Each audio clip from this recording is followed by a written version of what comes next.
बच्चों, आज हम प्रश्नावली 4.3 पढ़ेंगे और पहला प्रश्न है निम्न द्विघात समीकरण के मूलों की प्रकृति ज्ञात कीजिए और यदि मूलों का अस्तित्व हो तो उन्हें ज्ञात कीजिए। तो बच्चों, पहले अपन क्या होता है, मूलों की प्रकृति क्या होती है ये जानेंगे। तो बच्चों ध्यान देंगे, आपका जो व्युत्कर होता है वो होता है b की घात 2 माइनस 4ac। क्या होता है व्युत्कर? b की घात 2 माइनस 4ac। अगर हम समीकरण को हल करते हैं और व्युत्कर धनात्मक आता है, कैसा आता है? धनात्मक आता है, तो अपन लिखेंगे b की घात 2 माइनस 4ac बड़ा है 0 से। ठीक है ना। व्युत्कर धनात्मक आता है तो लिखेंगे b की घात 2 माइनस 4ac बड़ा है 0 से। और आपके मूल होंगे वास्तविक और असमान होंगे। कैसे होंगे बच्चों? वास्तविक और असमान। यदि हम व्युत्कर निकालते हैं और व्युत्कर का मान शून्य आता है, क्या आता है? शून्य आता है, तो अपन लिखेंगे b स्क्वायर माइनस 4ac बराबर है 0 के। क्या लिखेंगे? b की घात 2 माइनस 4ac बराबर है 0 के। तब इसके मूल होंगे वास्तविक और समान होंगे। कैसे होंगे बच्चे? वास्तविक और समान होंगे। और यदि व्युत्कर का मान ऋणात्मक आता है, तो अपन लिखेंगे b स्क्वायर माइनस 4ac छोटा है 0 से। तो इसके जो मूल होंगे वो अवास्तविक होंगे, या इसको अपन काल्पनिक भी बोलते हैं। ठीक है बच्चों। तो अगर d का मान निकाला, अपन व्युत्कर निकाला और व्युत्कर धन का आया, तो क्या होगा? b स्क्वायर माइनस 4ac बड़ा है 0 से और मूल होंगे वास्तविक और असमान। अगर हमने व्युत्कर निकाला और व्युत्कर शून्य आता है, तो लिखेंगे b की घात 2 माइनस 4ac बराबर है 0 के और मूल होंगे वास्तविक और समान। ठीक है बच्चों।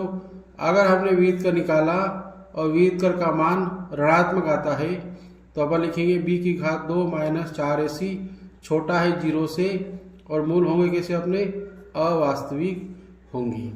चलिए अपन सवाल पहला शुरू करते हैं। पहला सवाल है 2x स्क्वायर माइनस 3x धन 5 बराबर 0। तो बच्चों, अभी तक आपने वीडियो को लाइक नहीं किया हो तो लाइक कर दीजिए, और चैनल को सब्सक्राइब नहीं किया हो तो चैनल को सब्सक्राइब कर दीजिए। चलिए वीडियो शुरू करते हैं। सबसे पहले क्या करेंगे, इस सवाल की मानक रूप से तुलना करेंगे। यहाँ पे लिख लेता हूँ 2x स्क्वायर माइनस 3x धन 5 बराबर 0। ये सवाल यहाँ लिख लिया। ठीक है ना। अब अपन हल करते हैं। लिखेंगे ax स्क्वायर धन bx धन c बराबर 0 से तुलना करने पर तुलना करेंगे अपन, तो a का मान कितना आ जाएगा बच्चों? 2 आ जाएगा। a बराबर 2। b का मान कितना आ जाएगा? यहाँ धन b है और यहाँ माइनस 3 है, तो अपने का b का मान कितना आ जाएगा? -3। c का मान कितना आ जाएगा? धन c है, धन 5 है, तो ये कितना आ गया? 5 आ गया। ठीक है ना। अब निकालेंगे अपन व्युत्कर। क्या निकालेंगे? व्युत्कर। तो लिखेंगे d बराबर b की घात 2 माइनस 4ac। ये व्युत्कर का सूत्र होता है। a b और c के मान इसमें रख देंगे, तो d बराबर होगा बी का मान कितना है बच्चों -3, तो -3 की घात 2 -4 गुणा ए का मान कितना है 2 और सी का मान कितना है 5, ये मान रख देंगे। आगे बढ़ेंगे, इसकी घात 2 है तो इसको अपन 2 बार लिख देंगे, -3 गुणा -3 -4 में 2 का गुणा करेंगे तो 8 और 8 पंजे 40। ठीक है बच्चों, आगे बढ़ते हैं।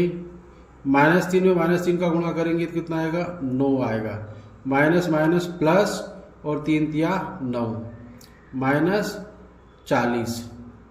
डी बराबर कितना आ जाएगा, 40 में से 9 घटाएंगे कितना आएगा 31, और बड़ी संख्या 40 है तो इसका चिन्ह लगेगा ये माइनस, तो विहित कर कितना आ गया बच्चों -31 आ गया। -31 मतलब कैसा मान आ गया आपका, ऋणात्मक आ गया, ऋण में आ गया। तो ऋण में आ गया अपन क्या लिखेंगे, b की घात 2 -4ac छोटा है 0 से। क्या लिखेंगे, b की घात 2 -4ac छोटा है 0 से, क्योंकि मान कैसा आया, ऋणात्मक आया है, ऋणात्मक मान आया है। तो अपन लिखेंगे b की घात 2 -4ac छोटा है 0 से। और जब छोटा हो तो मूल क्या होते, अवास्तविक होते। क्या होते बच्चों, अवास्तविक। तो अपन लिखेंगे अतः इनके मूलों की प्रकृति अवास्तविक होगी, अवास्तविक होगी। ठीक है बच्चों, तो यह वीडियो आपको पसंद आया हो तो जल्दी से लाइक कर दीजिए। आपने सब्सक्राइब नहीं किया हो तो सब्सक्राइब कर दीजिए, और अच्छा लगे तो अपने दोस्तों को शेयर कीजिए, और आपने कमेंट अभी तक नहीं किया हो तो एक प्यारा सा कमेंट कर दीजिए। धन्यवाद।